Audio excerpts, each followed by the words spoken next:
الحمد لله رب العالمين والصلاة والسلام على خاتم الأنبياء والمرسلين وعلى آله وأصحابه أجمعين ومن تبعهم بإحسان إلى يوم الدين. علماء کرام درنو للحاد درسونه روان دي مغربي فکر فلسفه بیانېږي. مخکینی درسونو کې موږ د فلکیاتو متعلق څه خبره کړې ده او نن به زبم واضح د علم الفلکیات د دې نه ده کنه واضح د علم الفلکیات. نو عموما فلکیات په دوه قسم دي، یو قدیم فلکیات دي یو جدید فلکیات دي. د جدید فلکیاتو بانیان او د دې ابتدا مسلمانانو کړی ده، خو د بدمرغه اوس دا شیز د دوی لاس ته ورغو نو دوی په کوپرنکس پسې دا وتړه چا کوپرنکس نو دوی اوس وایي چې د جدید فلکیاتو بانی چې دی دا کوپرنکس دی. نو د دې ځینې دوستانو عبارت شروع که هر څه په کتاب کې موجود دي چې سبق ډېر ووایو. جزاک الله شابه. بسم الله الرحمن الرحیم. واجع علم الفلکیات. فلکیات عموما په دوه قسمه ذکر کېږي، یو قدیم او بل جدید. قدیم فلکیات ته بطلمیوسي فلکیات وایي، د هغې ابتدا قدیم چې کوم فلکیات وایي د بطلمیوس فلکیات ویل کېږي دوستانو. د هغې ابتدا د ارسطو د زمانې نه شوې ده. ارسطو 322 نه 384 قبل المسیح تیر شوی. ارسطو څوک دی؟ جی 322. ارسطو څوک دی ځوانانو؟ معلم اول دی، شابه د افلاطون شاګرد دی، شابه او منطق اصطلاحات ټول د دې ځوان بنیاد دی خو د دې ایجادات دي دوستانو. ګوره داسې یوازې دیني او دنیوي دواړو کې تاسو څه کوئ؟ تاسو په دې کې خپل خوارګانې کوم مهارت پکې حاصلوئ. شابه. ارسطو د افلاطون شاګرد دی. ارسطو چې د افلاطون مکتبې ته د سبق دپاره راغی نو د دې عمر 12 کاله عمر کې دا راغلی او د افلاطون عمر تقریبا 60 کاله او ارسطو د خپل استاد سره 60 کاله تیر کړل او د افلاطون نه وروسته دا په تور د جانشین دا خواري د وکړه چې د په تور د جانشین چې منتخب نه کونو دا د دې نه ایتل لاړو او لونیه ته هجرت د وکړو. د منطق د صغرا او کبرا نتیجه ایجاد کړې. ګوره دا صغرا کبرا نتیجه څونه اسانه نتیجه را دایره ویسل دوستانو. دغه شانته کې په 9 صدۍ عیسوي کې چې د اسلام ظهور وشو د ارسطو کتابونو ترجمه عربي ژبې ته منتقل کړي او ټول عالم اسلام کې هغه مترجم شو، کتابونه خپاره شو او په دې علماو کې ابن سینا، فارابي، ابن رشد وغیرہ شامل وو. هغه نه وروسته بطلمیوس په سلام عیسوي کال کې په اسکندریه مصر کې پیدا شو. هغه د المجسطي په نوم یو کتاب ولیکلو. المجاسطي په نوم د یو کتاب ولیکو دوستانو. 14 جلدونه باقاعده طور د قدیم فلکیاتو بنیاد کې خودو. د بنیاد اوله صدۍ عیسوي ده نو د څوکو بنیاد کې او دا نظریه پیش راشي خدای اسلام ظهور نه دی شوی. هغه خبره کوي او دا نظریه پیش راشي ځمکه د کائنات مرکز د ټول اجرام سماوي د او دا عقیده عیسایانو په حق لا څوکړه عیسایانو هم په حق لا په فلکیات اول کې سپوږمۍ ده، په دویم کې عطارد، په دریم کې زهره، په څلورم کې لمر، په پنځم کې مریخ، په شپږم کې مشتري، په اووم کې زحل او د دې د پاسه فلک الافلاک یا فلک ثابت دی. دا نظریه وروسته ونه چلیده او د دې نظریې تردید وشو. عیسایانو دا نظریه دومره مضبوطه ګڼله چې د دې نظریې خلاف بل نظریه منل ګناه ګڼله.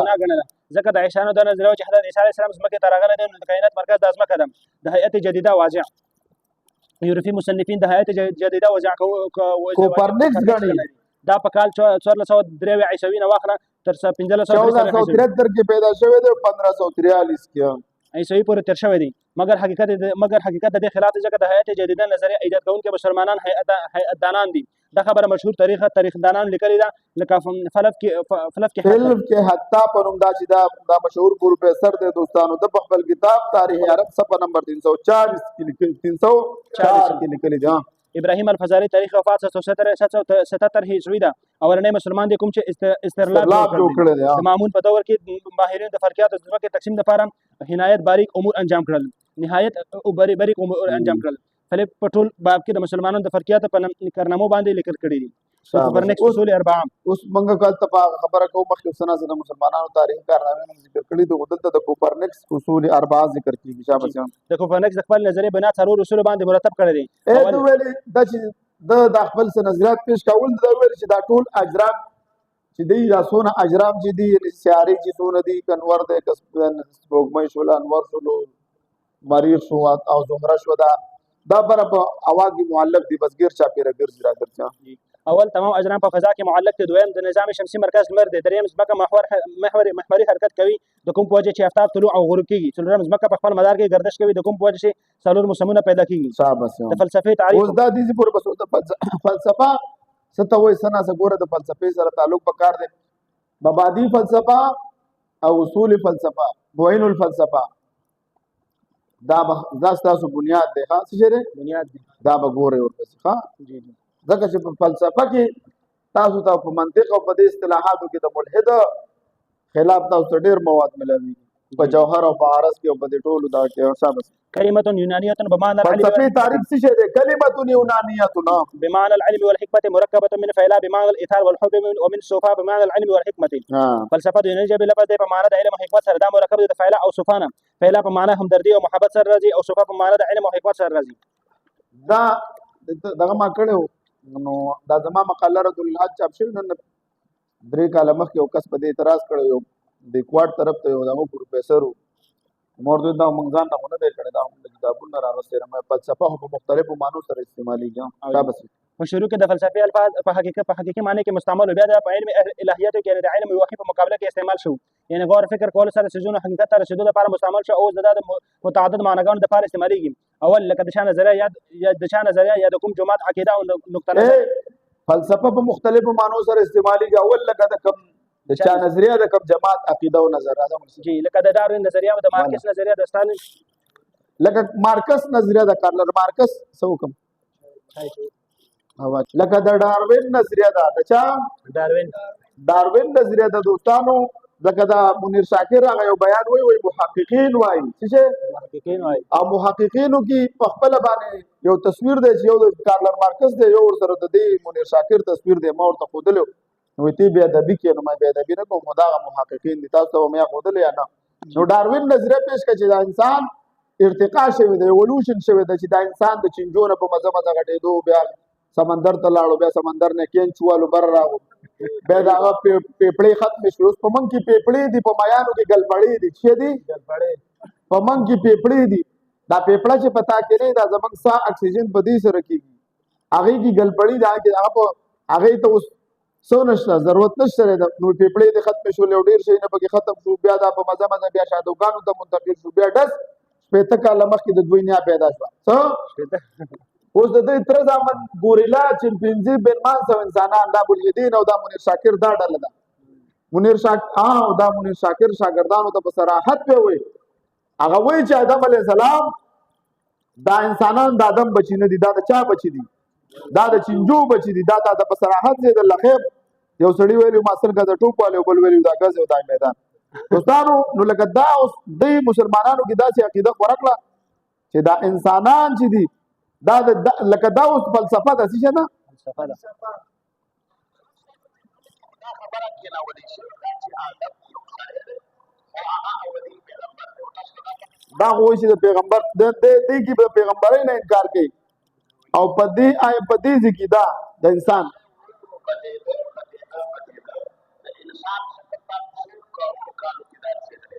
خلق الانسان من علق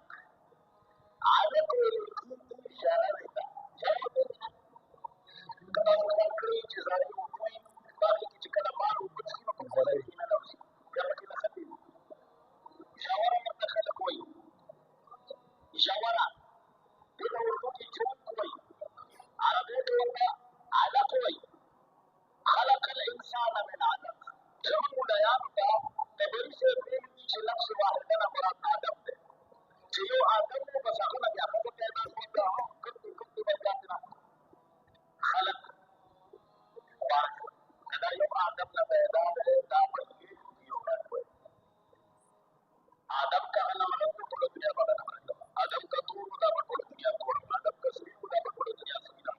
آدم چې څنګه و دا آدم دا بهار خاورا بهار علاقه بهار دې الله تعالی د بشریت او اراده مطابق د جن په شکل کې مسلک کې په اثر او پیدا شي کرتا ہو پالتا ہو انگریزا سے امریکہ سے ہو مشرق کے ہو مغرب کے ہو شمال کے ہو جنوب کے ہو باہر علاقوں کے اپنا اور مقتل یا وہ ارتقائی زندگی تیرا کرتا یا داشر بدے انسان سے پتا کا کالو کے دار سے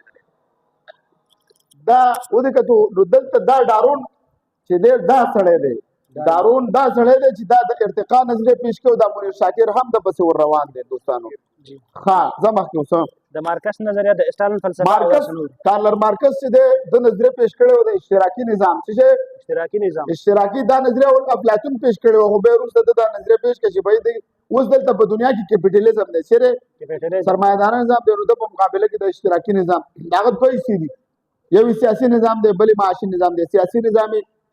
کمونیزم دی چې کمونیزم او دا لیلن په روس کې نافذ کړي او بل نظام معاشي دی د سوشلیزم وای او سوشلیزم بټو کوشش کولو چې دلته بټو صاحب زمونږ چې تیر شوی د کوشش کوي چې پاکستان کې سوشلیزم راولي جی مخکې ځان زم د کوم څه حقیقت د پیژندلو او دې لپاره غلام محمد پرویز ډیر کار کړی څه کړی دی غلام محمد پرویز او دا منیر شاکر هم دا غن ډیر سخت متاثر دی دا ډیر لوی فلسفه ده چې په دې تاسو پوه شئ ان شاء الله زم د کوم څه حقیقت د پیژندلو لپاره په منطقي انداز سره بحث کولو ته وایي دریم کوم یو فن یو منظم شکل او عقلي انداز سره پیش کولو ته وایي دې هم فلسفه وایي یو سیس په د پیژندلو لپاره منطقي انداز سره چې بحث کوي دې ته هم فلسفه وایي څلورم منطق اخلاقیات جمالیات اوس شناسی او ماورای طبیعت علومو د لپاره استعماليږي پنځم د منقولات او وجوه عقليه د بیان د لپاره استعماليږي فلسفه اوس د یونان د حکمت د لپاره خاص نه ده البته چې کلام مطلق ویل شي نو بیا تر خاص د یونان حکمت مراد د حکمت تعریف علم باحوال اعیان الموجودات على ما هي عليه في نفس الامر بقدر الطاقه البشريه حکمت هغه موجودات واقعي د احوالنا خزان خبرول کولو ته وایي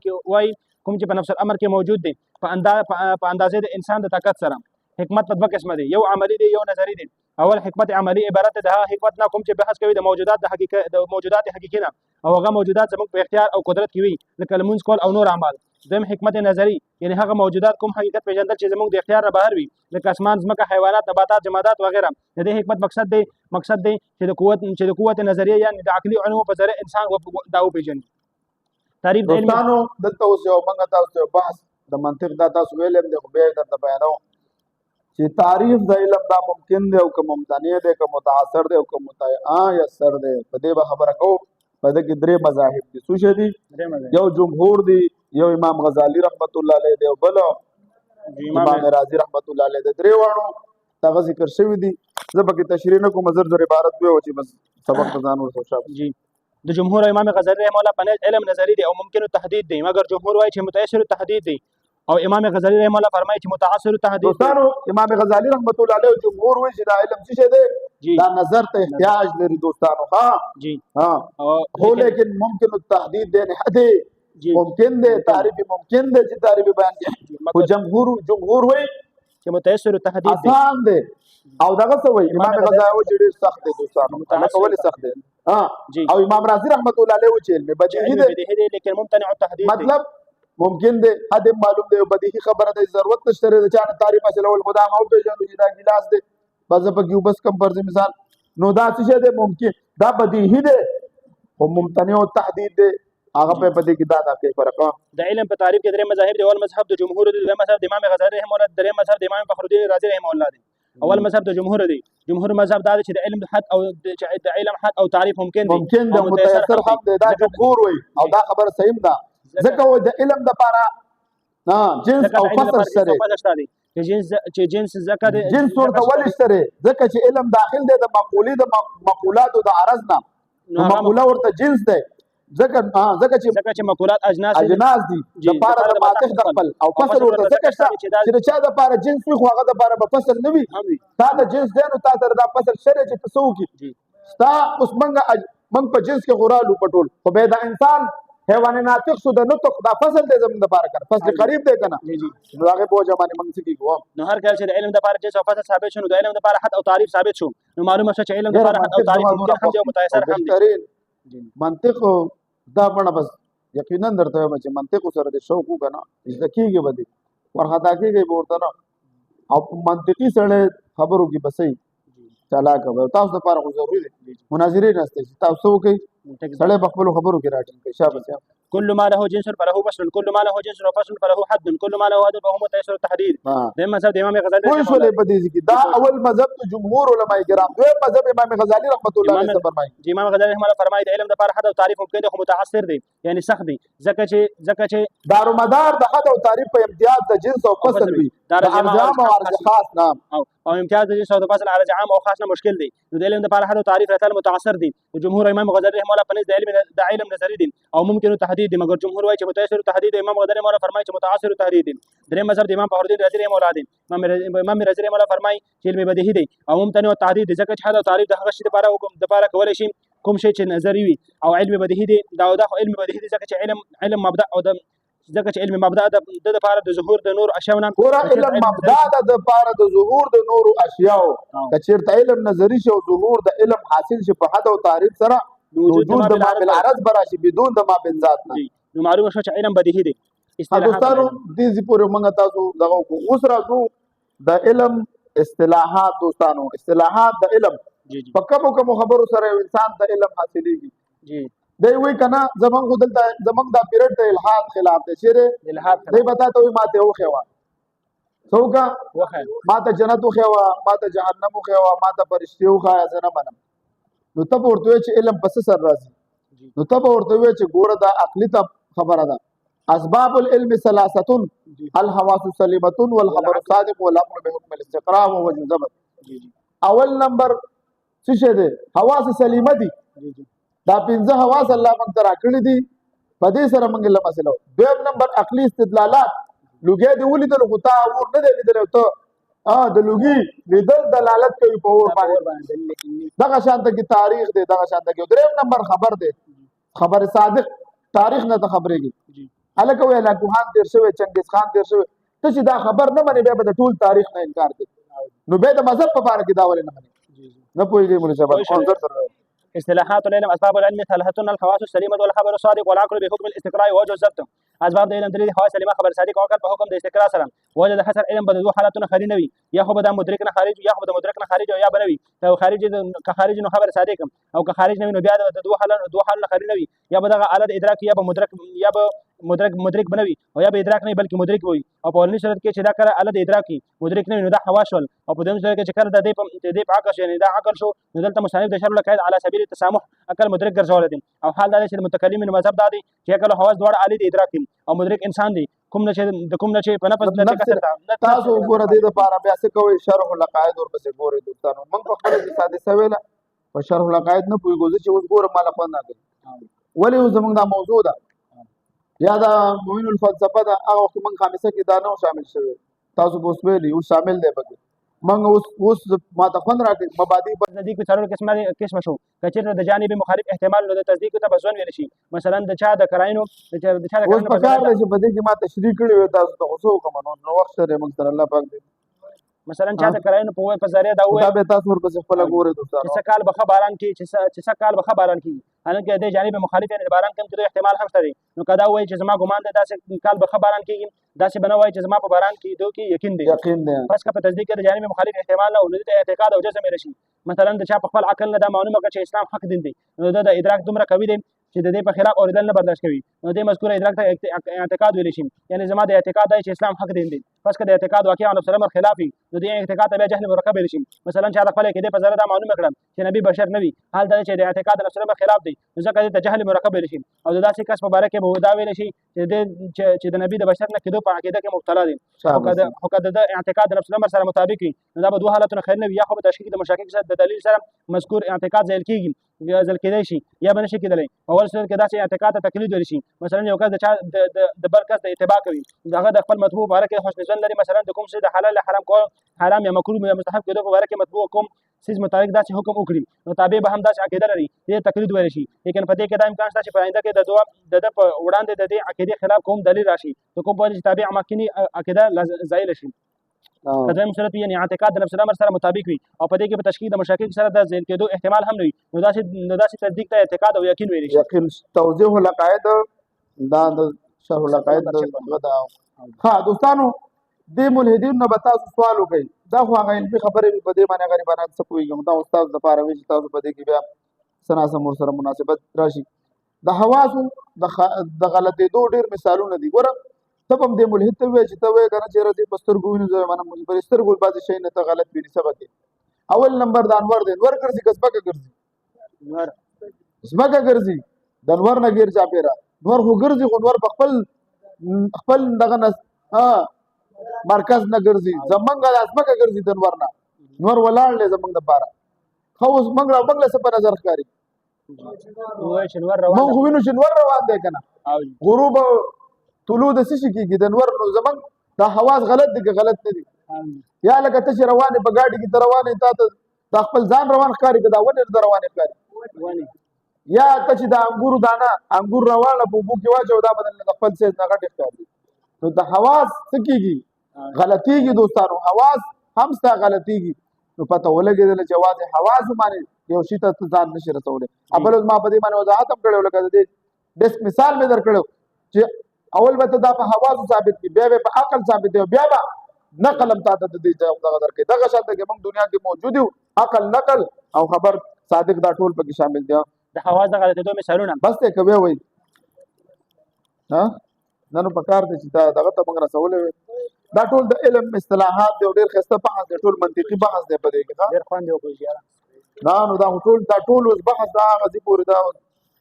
خو زه کوشش کوم چې را روان وخت کې را روان هفته کې چټي ونه کو هغه ځای مولوي صاحب سره خبره